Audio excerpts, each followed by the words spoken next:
Welcome to Not Milk Never Milk. Subscribe if you're lactose intolerant. You're signed in and in the right home. Now begin. Open the Google Home app and scan the home view for the device tile. If you don't see it, tap Devices or the room name to expand the list. Once you find the device, press its tile to open device details. Make sure the device shows online status so removal completes cleanly. If it's offline, proceed anyway. You'll see different options, but start from the device details screen to continue. Once in device details, tap the gear or three-dot menu to open settings. Scroll down deliberately. The remove or unlink option is usually at the bottom of the settings list.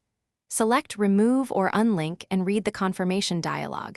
This severs the device from your home and any routines tied to it. Confirm the action.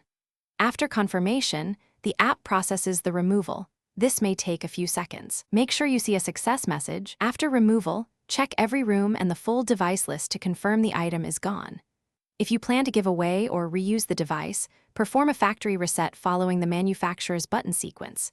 If the device still appears or removal fails, sign out of the Google Home app and sign back in, or uninstall and reinstall the app to clear cache state. One key troubleshooting tip: power cycle the device and your phone, then repeat removal. Network glitches often block successful unlinking.